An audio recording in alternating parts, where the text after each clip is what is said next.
Hello, everyone, and thank you so much for joining us for this edition of Reporter's Notebook. For those of you who have not watched Reporter's Notebook before, it's a really cool segment where we get a chance to sit down with some of our reporters and some of the other people that work in the newsroom here and get a little backstory on what it's like to work in a newsroom and kind of dive a little deeper into those stories that we cover here at WNCT. So today I'm joined in the studio by Miss Victoria Holmes. Hello. Hello, hello.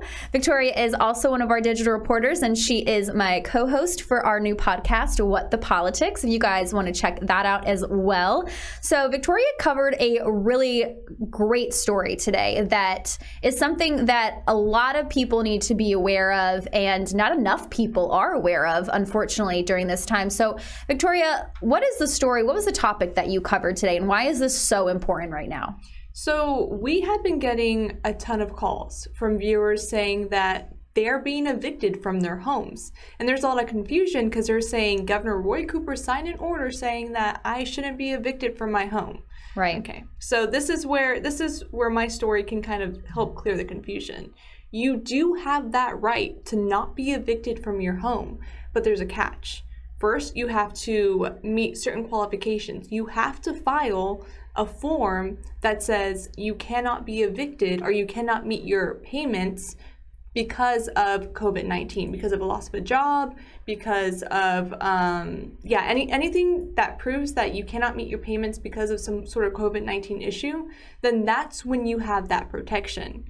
But you have to file that form, and you have to file that form and give it to your landlord. And then your landlord also has to, sign an affidavit and go through a whole bunch of legal steps. But my story, if you go on the web, there's, I talked to someone who was an attorney from Legal Aid of North Carolina who has been helping tenants know their rights during this whole process. And he gave me some resources, and he gave me kind of like the breakdown of what tenants can do to start those legal steps. So if you want to go to the Online Originals tab and click the My Story, I believe the title is Online Originals, How to Not Be Evicted During COVID, something like that. You can see all the steps to help you make sure that you're not going to be out on the streets. Definitely. And this is so important that you were able to do this story and bring this up, because you and me just talking about it, just before we started this, I didn't even, I knew that, there was the executive order out, the CDC put out that there can't be any evictions, but nobody kind of really laid down the groundwork when that was put out to say, hey, if this is a possibility for you, you're not going to be evicted, but you have to do this step, and this step to get there. I'm sure a lot of other people just assumed that it was kind of just a right and that was it. Like, you didn't have to do anything. You just weren't going to get evicted. So this is great information for a lot of people out there. And I do want to clarify something. So there are evictions still happening if you are evicted because of a crime, because of whatever other kind of conditions that are separate from loss of payment due to COVID-19, then you can still be evicted. That's right. Legal, right? It's just the fact that if you cannot make payment because of a COVID-19 related issue, then you're protected. But again, you have to go through the legal steps to file that and to prove that you got fired or something like that. And this is, as of right now, this is only a protection until December 31st. We don't know if there's going to be, hopefully there's going to be an extension of this order from the governor and from the CDC. I truly think that there will be, because we're still in the midst of a pandemic. Right.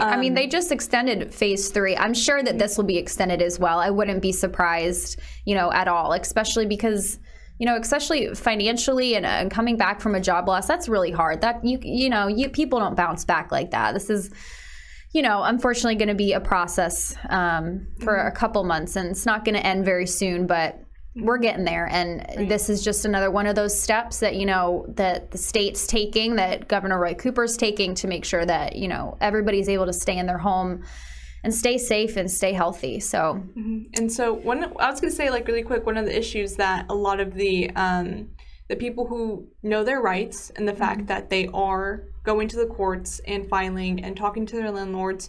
When I was talking to the attorney who represents a lot of people in these cases, he's saying that the courts don't understand the mandate, landlords don't understand the mandate. So even though it really shouldn't be up 100% to the tenant, to the renter, right now it is, because the courts aren't implementing the mandate, the landlords aren't really taking the actions that they should, such as, you know, giving the declaration form, which is a declaration form that tenants need to sign to start those first steps to make sure that they can get those protections. Landlords are supposed to give tenants that form, and they're not. So unfortunately, right now, it really is up to the tenants to really fight for their own case. Right. Yeah. And that's why, again, Victoria, I'm so happy you did this, to get this information out to people so that people can say, hey, you know what? I've not been being treated correctly in this situation. Now I know how I can get out of it.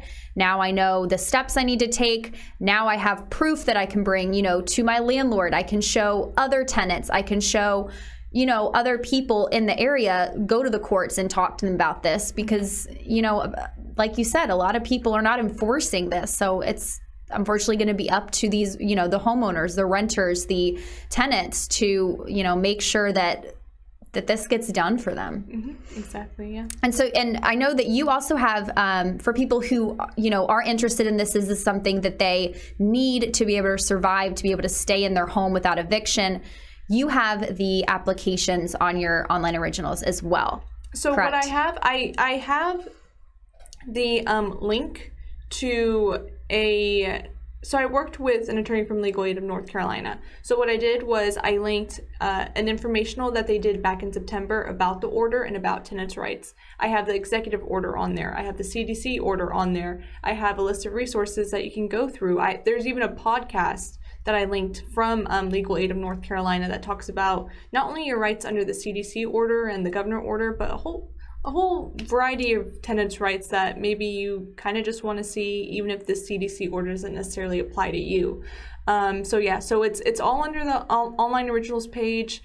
The declaration order, as of right now, I don't have it linked to the page, but I do believe that if you ask your landlord for that order, they legally have to give it to you. Mm-hmm. And it's also on the Legal Aid of North Carolina's website, which I did link to my online article. Awesome. So Victoria has tons and tons of information and resources for you guys out there to, you know, get read up, get researched on this, and make those steps, take those steps to get yourself in the place you need to be. Because unfortunately, the place we are right now, that's kind of what needs, you know, to be done. So thank you so much, Victoria, for covering this and getting this information out to our viewers, because this is so important right now, especially because, like you said, we have been getting, you know, over the past couple weeks, we've gotten a lot of calls, a lot of messages about people who are still being evicted. So this is very important. So thank you guys for watching this edition of Reporter's Notebook. Thank you, Victoria, for doing this story. And guys, go check out our online originals website or web article that she did on this, how to avoid evictions in COVID-19, for all of those resources, all of those links, all that information you guys are going to need. So have a great rest of your night, and thank you so much for watching.